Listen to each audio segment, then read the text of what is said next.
Welcome to the Real Estate Entrepreneurs Podcast. Welcome to the Real Estate Entrepreneurs Podcast.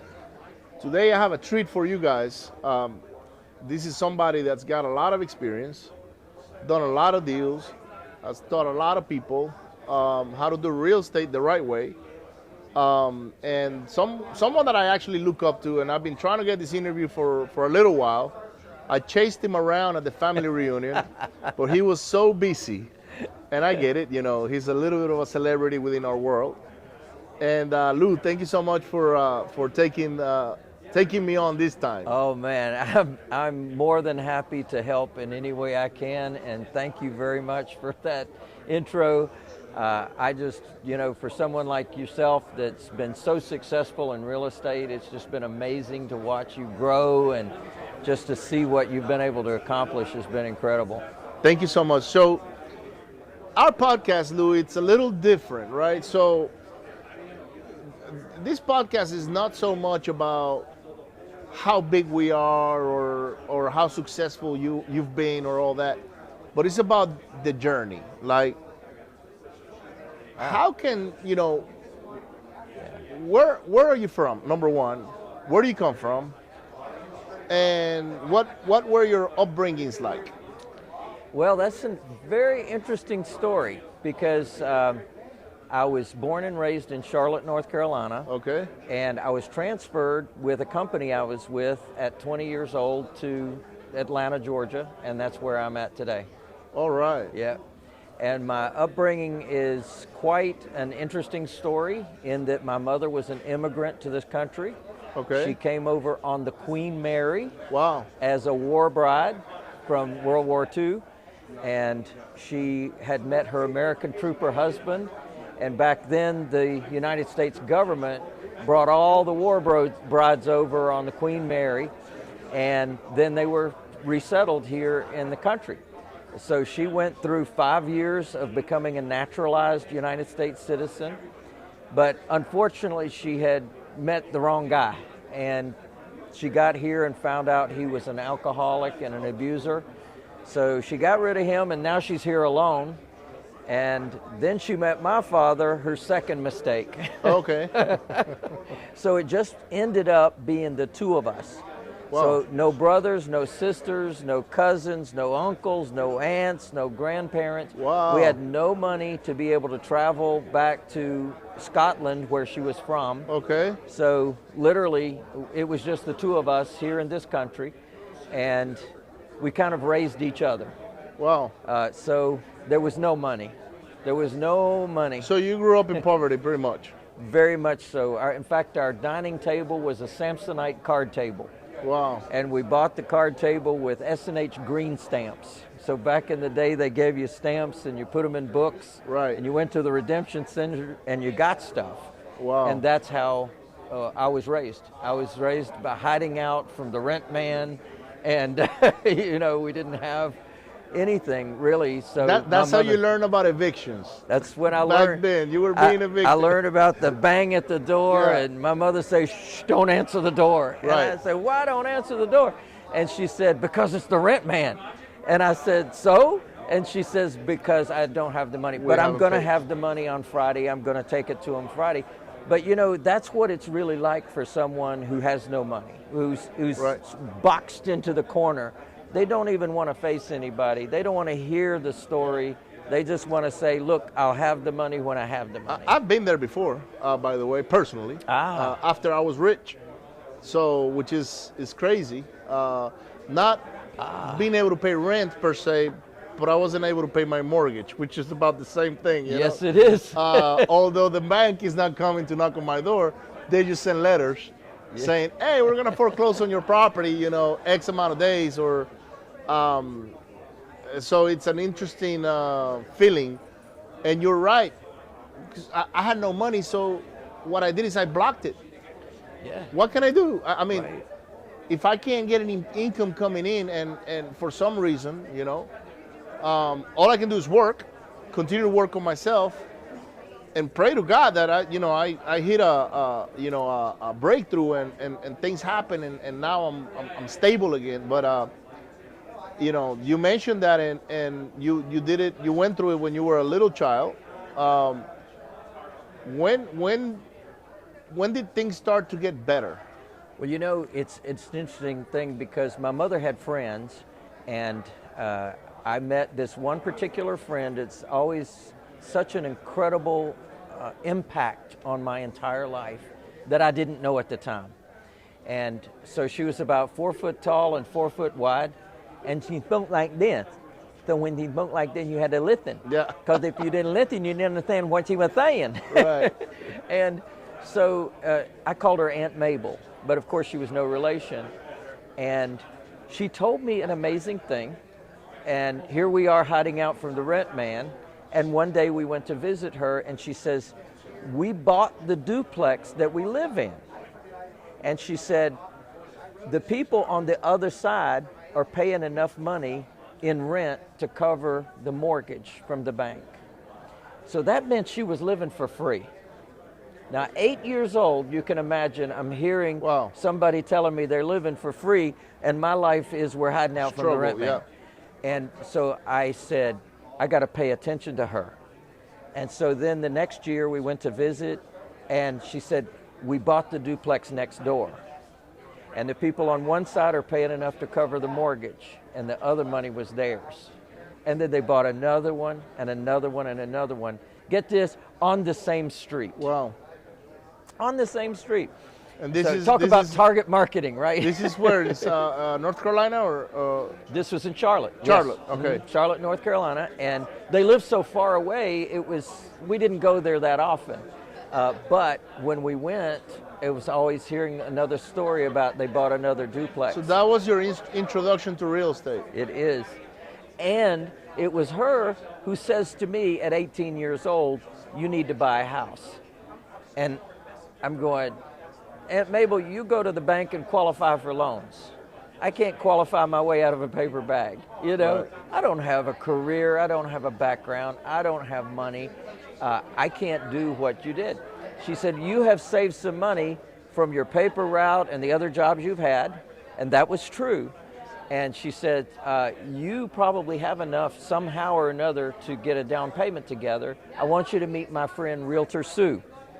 So sure enough, this blue-haired lady comes up with her big Cadillac, and she says, "Get in," and we go driving around like I'm going to buy a house at 18 years old. And sure enough, she knew something that Aunt Mabel didn't know. And back in the day, they had a thing called NENQ loans, non-escalating, non-qualifying loans. So I was able to take over somebody else's financing. Wow. So for $45, You were doing my subject to 18-year-old self could put a property under contract. It was right before my birthday. We closed after my birthday, so I closed at 19 years old. What time frame is this? 60s, 70s, Thanks a lot. 50s, 80s, 90s? It was the 70s. 70s. And in fact, that was an amazing time for me because, here I am in that whole experience. I graduated in 1976. Right. And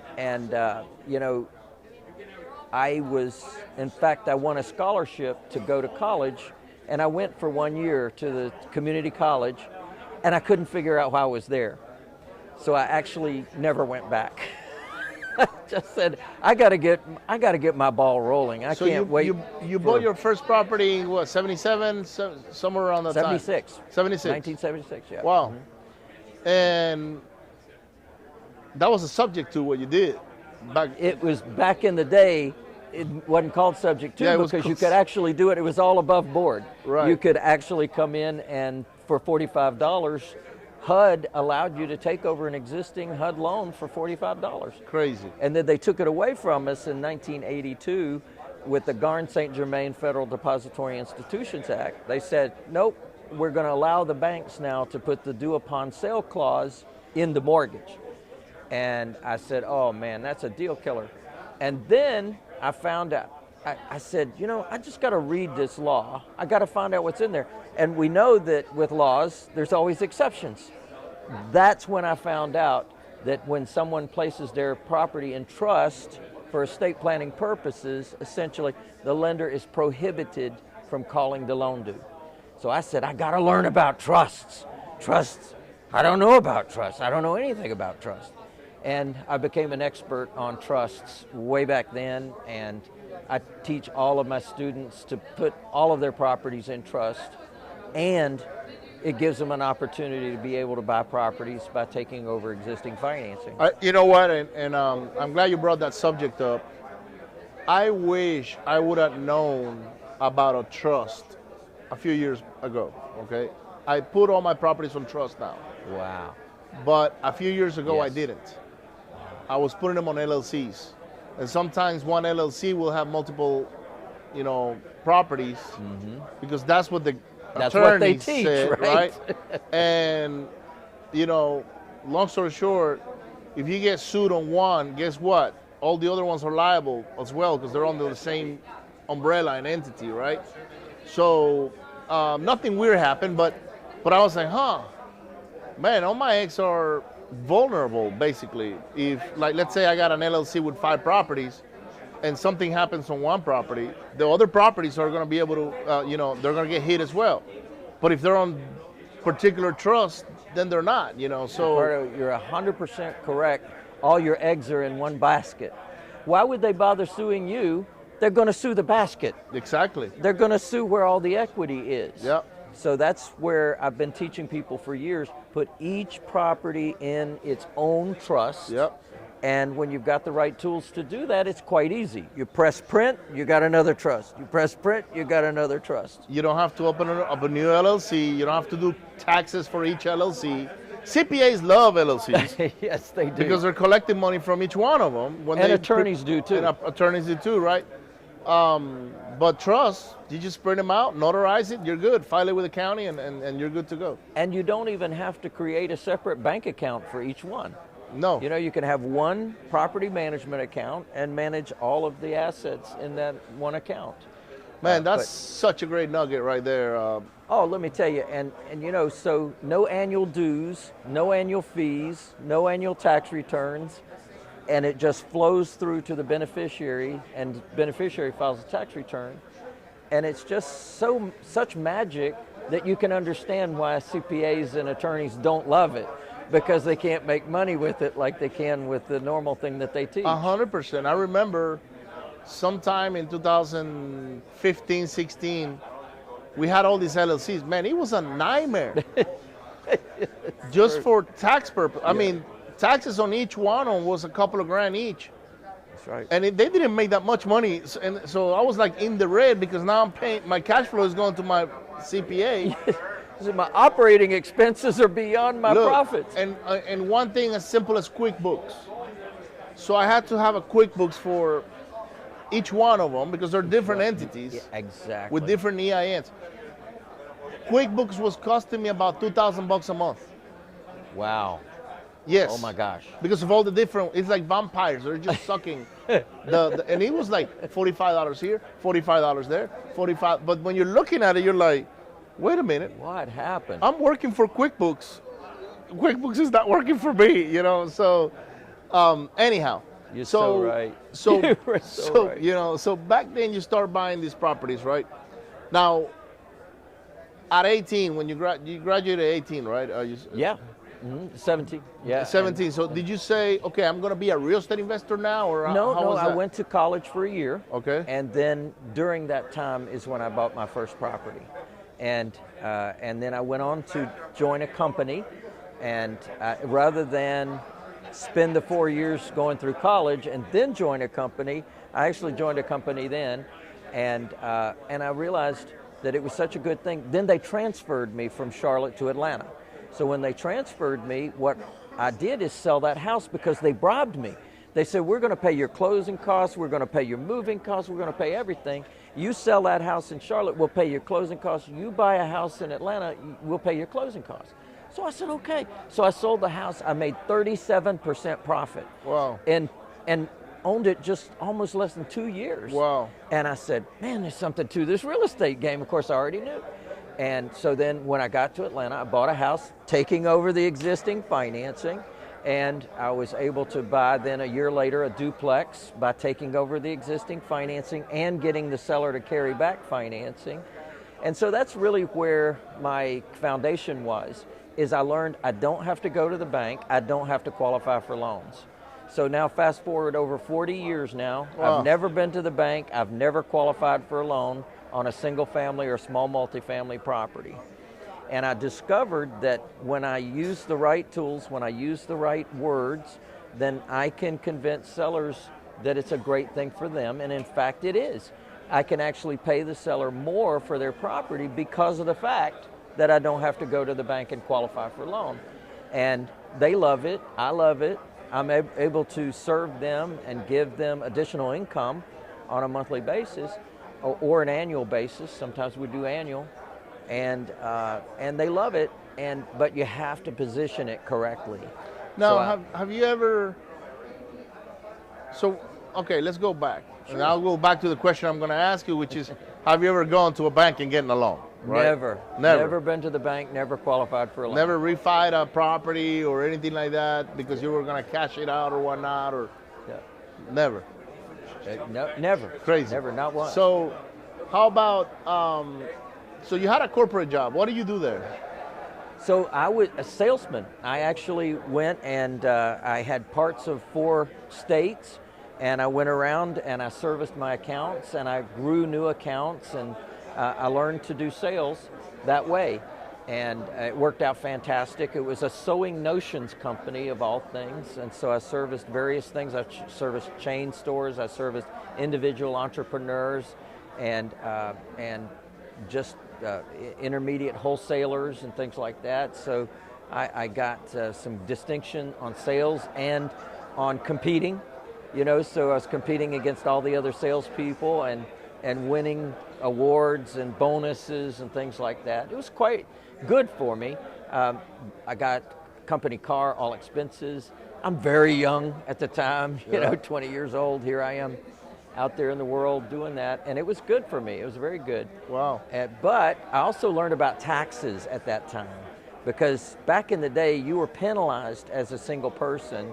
You actually paid more in taxes than married people did. And so I said, I got to learn more about taxes.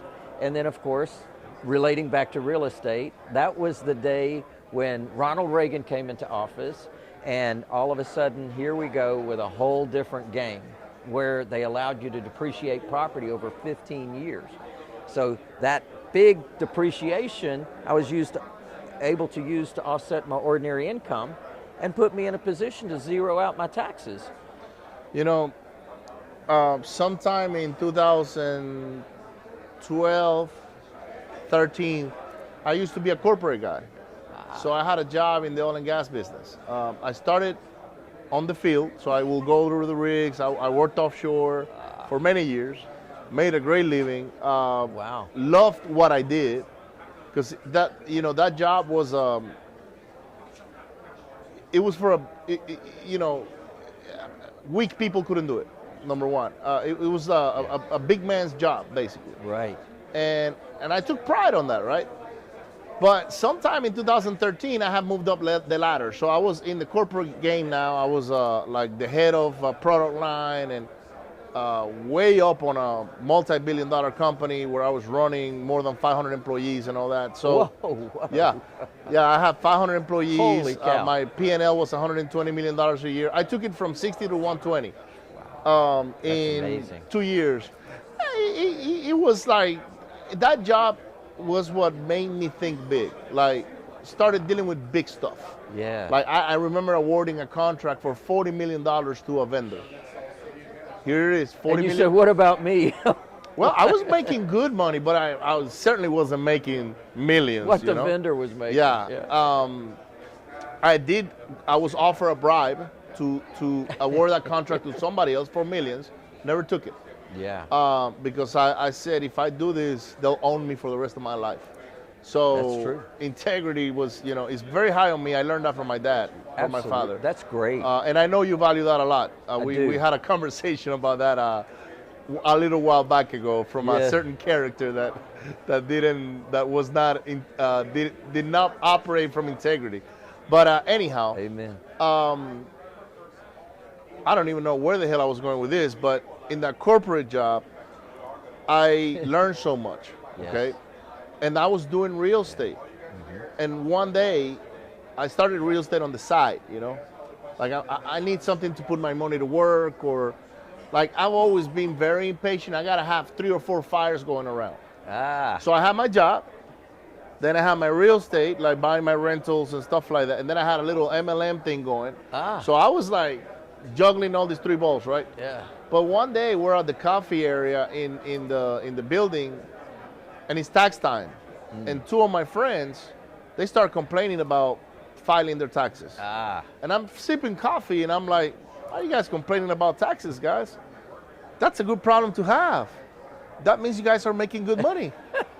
And they're like, well, you probably get taxed more than we do, because I was a little bit higher up the chain. Right. And I was like, actually, I don't. And they're like, what are you talking about?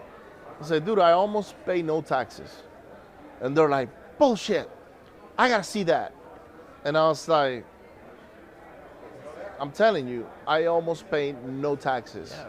Literally, I get refunds every year. And they're like, no way.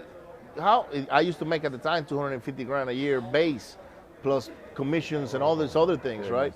Car payment, I enjoy the corporate world. Oh, yeah. I'm not a corporate hater by any means. I tell people, you have a good corporate job, good W-2, leverage that and go get as many properties as you can, build that side wealth while you have a job. Yeah. You have stability, because this entrepreneur world is not really cut out for everybody, But it was about those guys asking me the question, and I go, where do you guys invest? And the traditional 401k, I buy stocks, this and that. And I said, of course, guys, you guys don't have any write-offs. They're like, what are you talking about? I said, dude, I buy properties out of necessity. And they're like, tell me more. So I start telling them about, rentals, depreciation, appreciation, and all of these things. And one of them says, okay, what are you roughly paying taxes? I was like, dude. And at the time, I think there was like the elections, maybe Obama and Mitt Romney. That was in 2008, right? Yep. So this is 4 years later. I'm like, dude, I'm like Mitt Romney. Like I pay like 12% taxes or something like that. And those guys, we created a club of real estate investing out of that whole conversation. I love it. I love it. And we went to do a lot of houses together. So I'm glad you bring that up, because you were in corporate and now you were getting your tax write-offs. Yeah. You're learning about creative financing. At a very early age. Man. And the magic was to allow me to actually leave corporate America and be an entrepreneur. So it was another guy in the same industry. We actually went in together and we bought a wicker and rattan furniture business, and we actually got it with owner financing. We got the owner to carry back finances. So I think we gave her 10% down, 10% interest on the money, because interest was 21%. When I got into real estate, interest rates were 21% in this country right here. And it's hard to believe, but it actually was true. I just heard it just went over 5. Yeah, it just went over 5 again. Right. It took years to get down to where it did get down to, and now it's starting to creep up again, which has a very big impact on people's ability to, and the size and price of house they can buy, right? So interest impacts everything. It impacts exactly what people can buy. So when did you start doing full-time real estate investing? 1983. 1983. So that business, I sold it to my partners and carried back owner financing. Okay. You wanted So out. I got funded. I had 2 babies at the time, 16 months apart, and we were working 36-hour days, crazy retail furniture business hours. And I said, this is not a good life. Not for my children, not for my wife.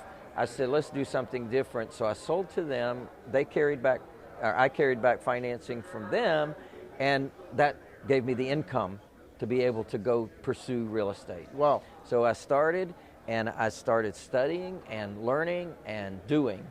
And then I just started buying real estate, and I always stuck with that same thing in my mind. I do not have to go to the bank, and I do not have to qualify for a loan. And like I said, fast forward 40 years and I've never been to the bank, never qualified for a loan. So I think, that's a great takeaway for people just to realize that that's even possible, right? Because most people, I got to have credit and I got to have a pile of money in the bank. That's what I thought for many years too. You thought so too? Yeah, and I was in real estate already, and but I didn't know that world. Yeah. And sometimes I would hear people talk about owner financing this, and I'm like, I can't owner finance. I don't own the property outright. But I didn't know about wraps. I didn't know about, there was a world that was completely unknown to me. Yeah. And it's because I made a huge mistake. For many years, I didn't do this. I didn't come to networking events. I didn't hire a mentor. I literally was self-taught. Yeah. That's a mistake. It's a huge mistake. It's a mistake. Trust me. I paid for my education. Well, I say the same thing, because had I done that myself, I would have been so much farther down the road, because I was only buying like one property every maybe 6 months to a year. Right. But because I didn't have any momentum, because I didn't have anybody to guide me, support me, or create some accountability around what I was doing. So as a result, I was just kind of doing my own thing. If I saw a sign pop up in a yard, or I heard a neighbor, somebody referred me to something, then I was able to buy that house. But it wasn't a machine. It wasn't anything that would lead me to be able to get a steady lead flow. And I learned that was just not good business. That was not a business at all. It was a hobby. It was a hustle. Real estate. It was just a hobby of real estate investing. Right. And I had, initially the goal was just to shelter my income and have those tax benefits, really not to actually be in the real estate business. But that evolved over time until, I really created it into a business and a cash flow machine. And then I was able to buy the house that, for my family, a 5-bedroom, 3-bath house that was only a year old. Wow. And I was able to do that by taking over the existing financing, getting the seller to carry back financing. So again, the creative side of being able to do that provided us with a beautiful home on an acre of land, all brick home, 1 year old. I mean, who gets to do that? And, so it gave me insight that was possible. And so then I just started acquiring more and more property. Wow. So how many properties do you think you've done? Oh, over 1,000. Over 1,000? Yeah. Now, do you hold over 1,000? Not right now. Okay. We hold a couple hundred. Okay. And we have a program, it's called the Path to Home Ownership, where we help deserving families, regardless of credit or financial background, to end up with home ownership. So we love it because we've been able to really guide people through, because just like you were saying, when you got into it, you didn't know, I didn't know, they don't know either. And so if I can help a deserving family say, you know what, there's some training that you need. You need help to learn about credit. You need to learn the impact of credit. You need to learn how to build your credit, and we can help you do that. So you move in with us, we're going to help you build up your credit while you're living with us, and we've got a path to take you all the way out to home ownership. Right. So that's really where my mission is today, and I help people to build a business doing exactly that. So now I have licensees in my system in all 50 states. We have over 800 offices, and they become certified affordable housing providers. Wow. Yeah. Wow. So when is it that you started getting into the whole education? Because that education is one thing, real estate is another one. It's a great question, because going to seminars and what have you, I found out about a local investor group. I went to the group. One thing led to another. They asked me to be on the board of directors, and I helped them run the organization. It was a nonprofit thing. I got nothing out of it in terms of pay, but I got a tremendous amount in terms of relationships. And so one thing led to another. They asked me to teach. They said, Lou, you've been successful in real estate. We'd love if you go teach us class for us. So I taught a class. It was very successful. They sold it for $49. They got all the money. And one thing led to, then quarterly, and then one thing led to another. Then they said, you're just doing so well, and the people love you, and we want you to teach more. And I said, I got a family to feed. I can't keep doing this, because it takes a long time to prepare for all this training. And You know, now they're asking for forms and they're asking for copies of the trainings and what have you.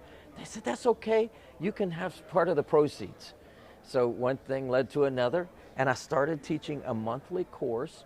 1 month it would be on buying, 1 month it would be on selling, 1 month it would be on property management, 1 month on negotiations, 1 month on renovations, 1 month on business management, and just being able to do the business. And that evolved into my whole enchilada package. Wow. So it became the whole enchilada of real estate investing.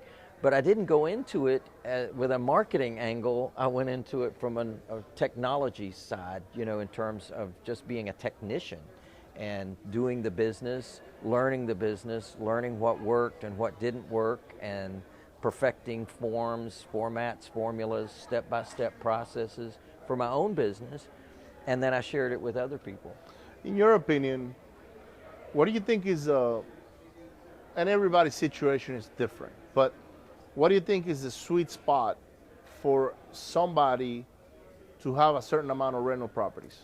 Like, because there's different, if you go over 50 or 100 or 200, those are three different stages where the animal turns into a monster.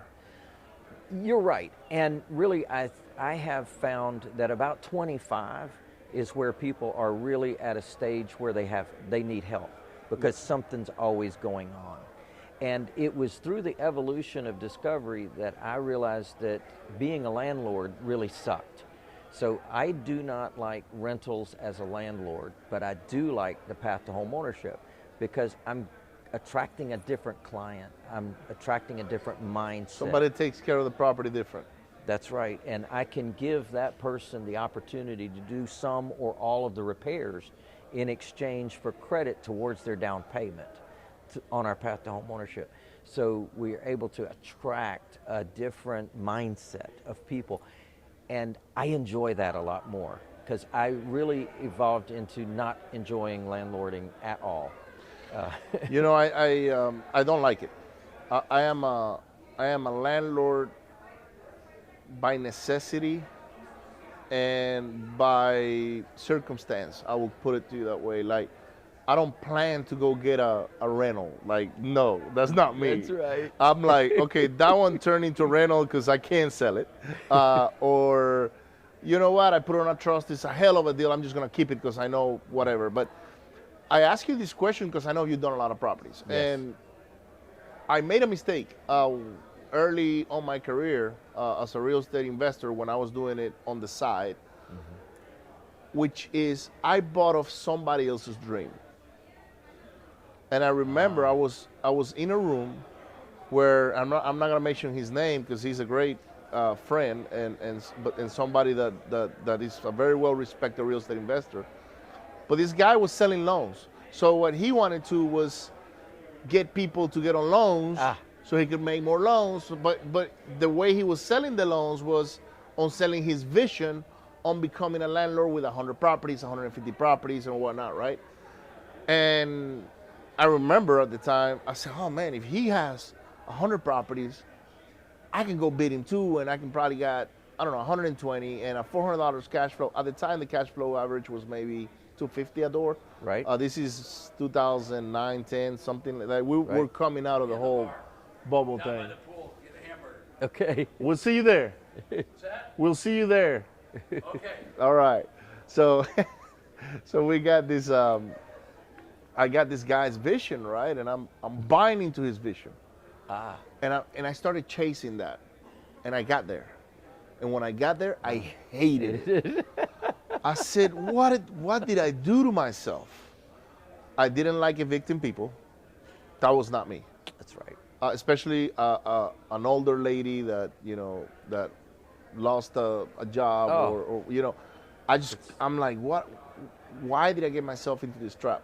So I literally started selling everything as it became vacant. No. Yeah, I got to 107. Oh. And then one day I was miserable. I didn't even like going to my properties. I bet that's true. That's how much I hated it. So, that one became vacant, get rid of it. Now I would make some money off of it, don't get me wrong, but I wouldn't sell it at the because in 2011, 12, That was the down of the market, not the we're up of the kind of like market. transitioning, so the ARVs were not as high yet, but I just didn't want them, and I was like, you know what, I am a motivated seller now, get them off my plate, and then I started buying into someone else's vision, which was type B properties, because these were Right. mostly D's and C's. So that's why they came with so much baggage, right? Right. But then I go to B's. But then in B's, there was a different problem. Like, it's still the same. People quit paying rent. People get fired. But I made a huge mistake. And today, I make it a point to where I stick to what I do. I'm a wholesaler. I love wholesaling. I love the big checks. And if I can continue to do that at a scale, I'm happy, and I don't have to, cater to that. And I love what you're saying, because that is the evolution that a lot of people go through. They either start in wholesaling or they end in wholesaling, right? Because they didn't really get the right business model in place. I hear about the Burr method and I smile, because that, to me, Burr is cold. It's cold and heartless. And fire is a whole different thing. So I use the fire method, right? Right. Fire your boss, fire all the negatives in your life, have freedom, have income, have retirement, and have energy. Right. And so that's my fire method.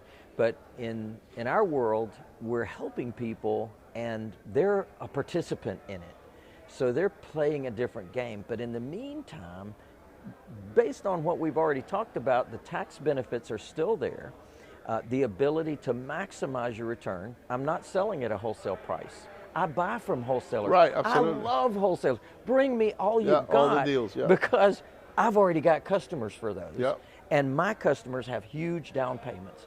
So it's not uncommon for us to get $20,000, $30,000, $50,000 down from that's down payment.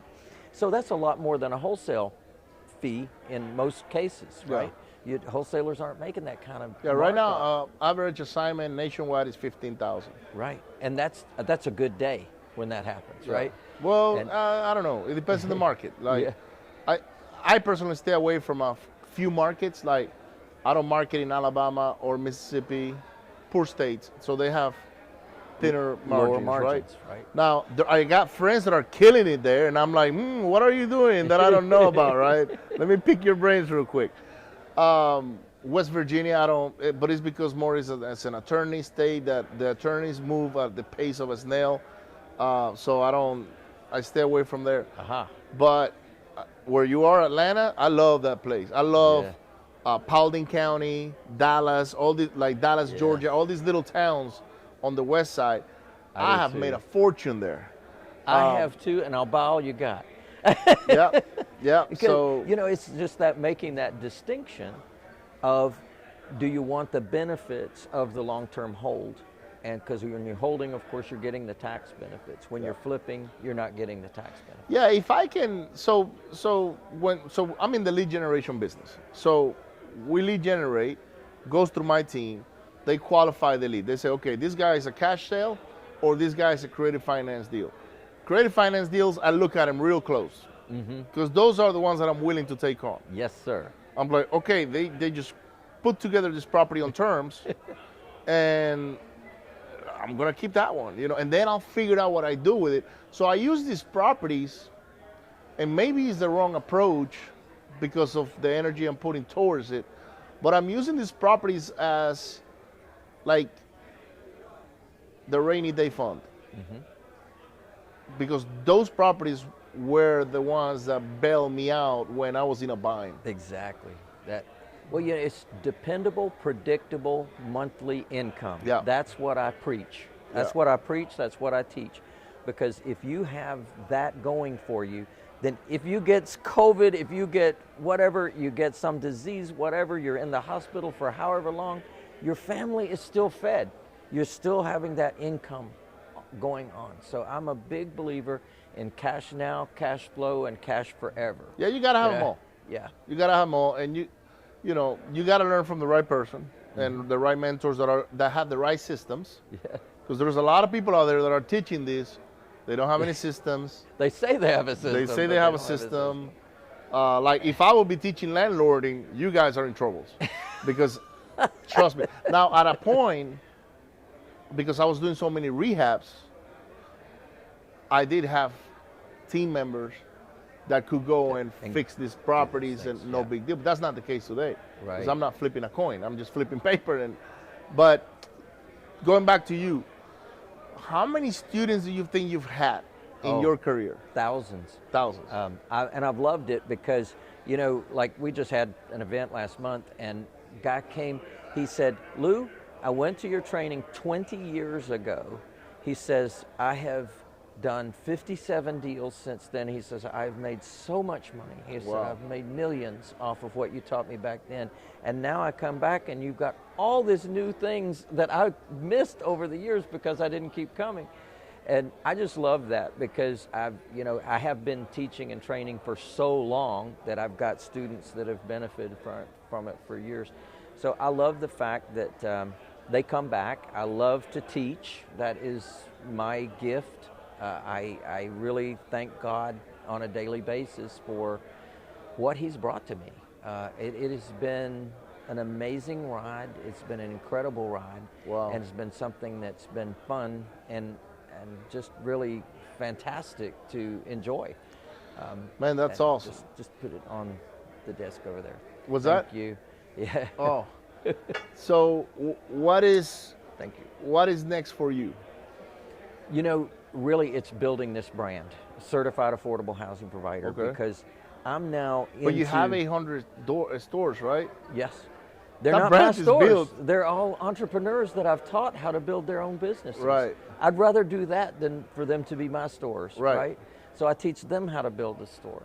And they start in their own house. They don't have to have a storefront. They evolve to that, right? So many of them have wrapped their vehicles and they've got signs and they've got teams and they invest in multiple states, and others are happy to buy 3 houses a year. And I'm happy to serve all of them.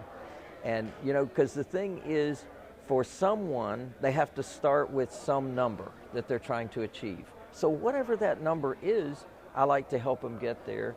And that's really my mission, and I give my mission to all of my licensees because that's their mission out in the world. Our mission is to transform lives through affordable housing, to empower families and individuals to enjoy the American dream of home ownership. Wow. So that mission is a major league thing that I'm really living for right now. I want people to have that everywhere because I believe and I've seen that we can transform how housing is done in America. And everyone does not qualify for a bank loan. No. And the banks are under such restrictions that they can't allow people to do what we can do as entrepreneurs. We're much closer to people, we're much closer to their situations. We can catch them if they're falling. We can support them through, where the banks, they wait 3 months before they do anything. And now the people are upside down in their world. And it's already too upside down for them to recover in some cases. Some people recover, but others don't. And they end up with a bankruptcy, a foreclosure. It messes up their credit for 10 years. That can be avoided. And so I like to be on that winning hand to catch people if they're falling and support them through that process if we can. There was a point in my life, not long ago, that I had 3 different attorneys tell me that I needed to file for bankruptcy. Oh. And I'm talking to them, right? And I'm like, why? Well, you got to protect this and, walk away from the creditors and do that. And so I'm like, nah, man, there's got to be a better way. Oh. There's got to be a better way than filing for bankruptcy, right? And I never did. I never took on their advice. Like literally 3 different ones told me you should go and file, and I never did. Man, that's great. So what I did is I went to every single one of the lenders and I said, look guys, here's where I'm at. I'm in troubles. Number 1, I can't make payments. Number 2, I haven't finished the properties. Number 3, so we got 2 options. or actually we got more than two options, but the main ones are these. You take the property as is, then you sue me, and then we'll figure the rest out. You work with me while I work on my cash flow. I finish the properties, we sell them, you get paid, then we'll figure the rest out. Or you come up with another solution that I'm not aware of, and we'll call it a day. Well, you put your finger on exactly why I don't like to go to banks, because they often won't do that. Right. They often won't actually work with you. And in fact, they have you sign blanket loans that put all your properties under one blanket, and then you fall into a situation, all of a sudden they take all your Everything. property. And I've seen it happen too Yep. many times. You know, I'm going into my 5th real estate cycle. So I've seen builders, I've seen investors cycle through all of this, and I know what it looks like. And I said, what is it that we can do to prevent that from happening? And I came to that formula that I use to this day is find the buyer before you even buy. Already have customers in place. Already know what their down payment is. Already know what they can afford on a monthly basis. Now when a wholesaler comes to me with a deal that I've already got a customer for, I say, thank you very much, I appreciate that. I want that deal because I got a customer. Man, you just gave me a great idea. So with lead generation, right?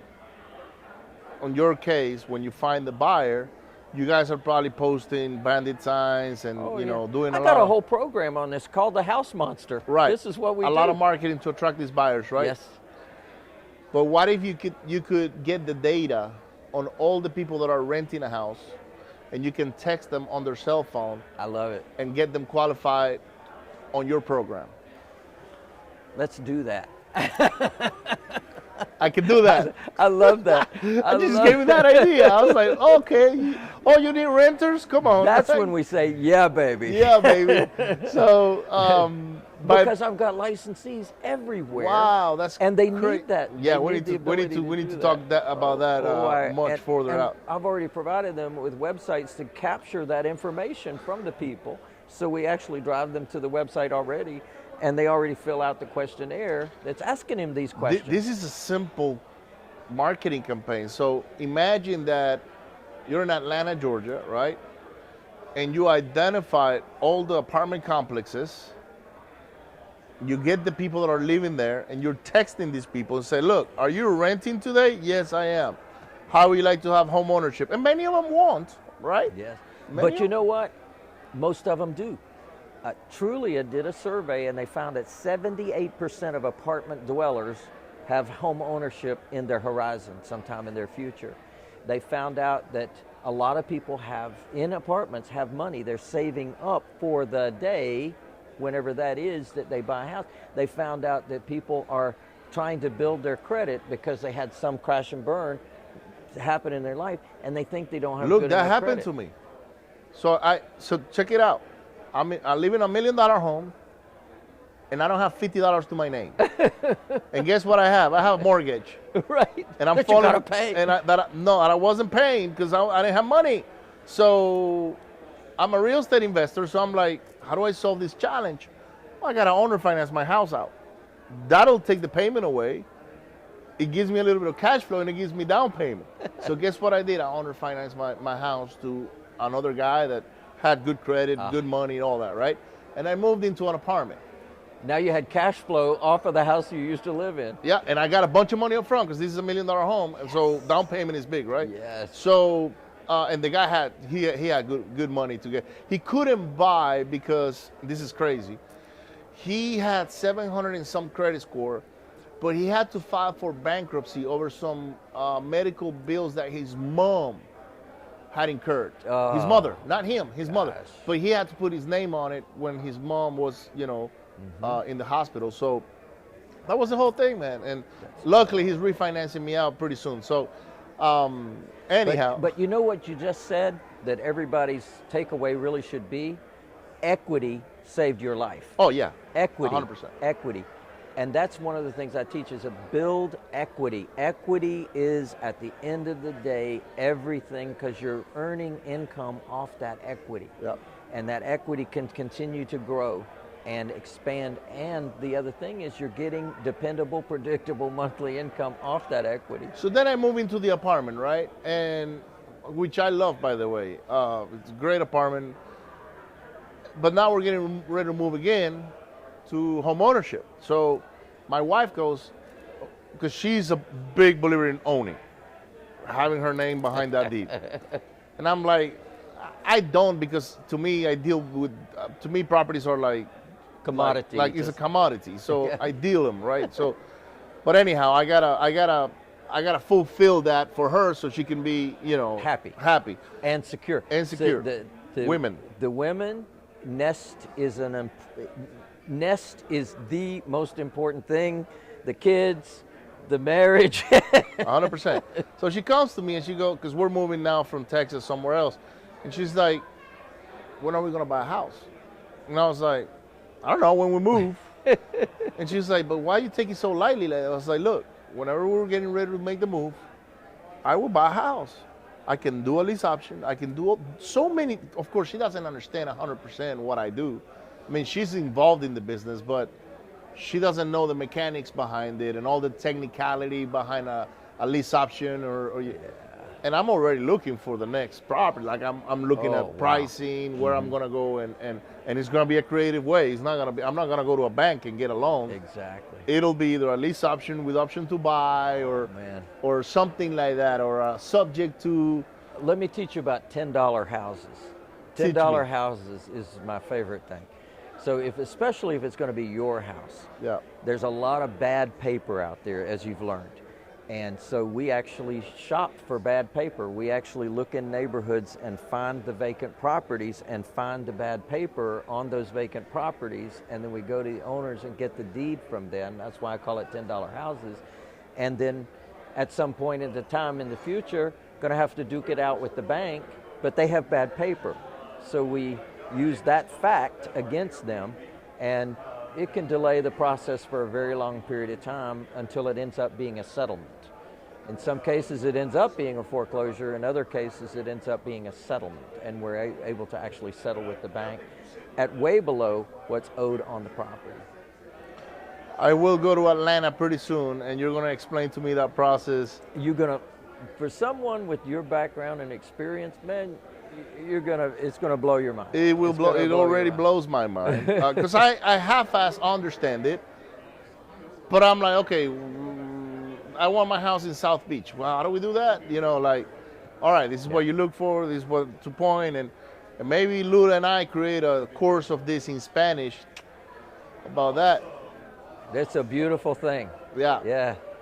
Lou, thank you so much it's for. It's a funny thing. I have in my House Monster program, I have it all converted to Spanish. I have our trifold color brochures converted to Spanish. I have our websites converted to Spanish. Do you have your education in Spanish? Not the whole thing, but I have those particular. You have some marketing education in pieces Spanish. Yeah. Awesome. Yep. So we're gonna be promoting some of that stuff because that's my target right now. Oh. It's the Spanish speaking community. Oh my goodness. There's a lot we need to do completely together. untapped. Yes. No, look, I'll tell you offline. I just did a webinar in Spanish. It blew my mind. What happened? Yes. And they're looking for this. They're thirsting for this. They're starving. Yes. Starving. I love it. And nobody's doing it. And you look at my model because we believe in home ownership. The Spanish market, of course, it's all about home ownership. It's all about assets. It's all about the future of the family. Do you have in your tribe, okay, your community, do you have somebody that can be a Spanish instructor? Multiple. Okay. Multiple, who have actually helped me with the translation of the materials and the websites and everything. And successful people in our program who have gone after that market as well. It's one guy, Honduras. He's from Honduras. 19 deportation orders. Wow. That he fended off, and he's been able to do. I just had him on my Sunday night call. He bought a house for $9,100. Under my program, sold it for $170,000. Wow! And it was and the new buyers came in and did all the work, like I was teaching you about the sweat equity, the down payment, the work for equity program. So we give them credit towards their down payment, and it's just a great example of that, you know. And then as soon as they get the house fixed up, they said, "What else you got?" Because I got family, you know. I want to help my family get a house too. Wow. So we end up helping the whole family end up with homeownership. So Lou, how do people get a hold of you?